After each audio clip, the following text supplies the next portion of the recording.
Hey, what's up, guys? It's Joshua Sohn, and today I want to go over the music from Neon Genesis Evangelion. This is a series that came out 25 years ago. So the topic I'll be covering today is actually the opening title sequence. This is actually probably one of the best opening title themes in history. Now I'll open that up for debate. Let me know if you think differently. Without further ado, I'm going to actually show you the track. It's only a minute and a half long, and you'll be able to read along the transcription that I've made for it. So enjoy.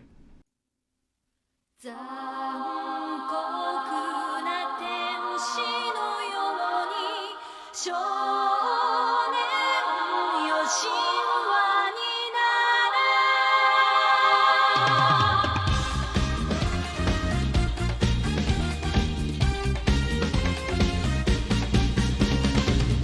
青い風が今胸のドアを叩いても私だけをただ見つめて微笑んでるあなたそっと触れるもの求めることに夢中で運命さえまだ知らない痛いけな瞳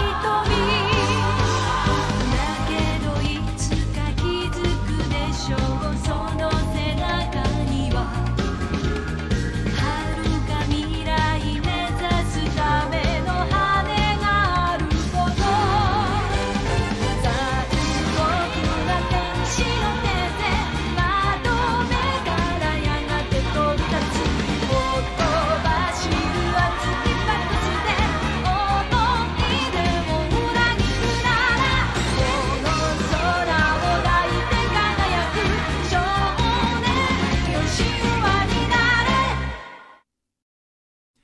Okay, I hope you guys enjoyed that transcription.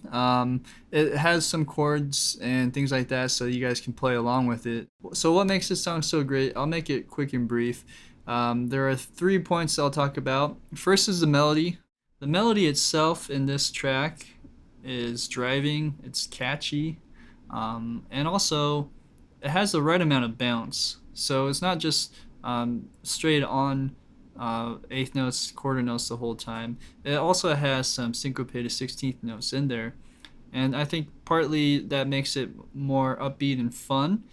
But it also has a serious tone to it, and so it has this dichotomy that draws people in because it's kind of like, what the heck? What is this?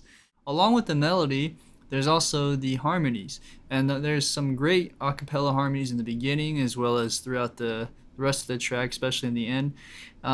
But I think having a combination of the right chords and maybe getting away with some seventh chords and diminished chords, things like that, with your harmonies, make it sound more original, more catered to a certain sound. And I think they achieved that very well. In addition, the third point here is arrangement. So we as composers always are looking to make music sound as simple and easy as possible. Maybe not always, but for a pop song at least, you always want to try to approach it in a way where it just seems easy to make. But you can tell if you looked at the transcription that there's a lot more that goes into it. A lot of thought was put into how it was arranged. The acapella starts out very wonderful, has a lot of great 4-part, 5-part harmonies involved, and then it kicks in with that drum fill with the brass driving the melody. The beat itself is kind of reminiscent of that 80s sound. It's very disco heavy. The bass guitar is driving and jumpy. The guitars are funky. And that all attributes to what makes this song great and catchy. So that's my take on the song today. If you guys are interested in watching the show, it's out on Netflix here in America. And if not, I'm sure it's out somewhere else online. So that's my bit for today on Great Moments in Music. My name is Josh, and I'll see you next time.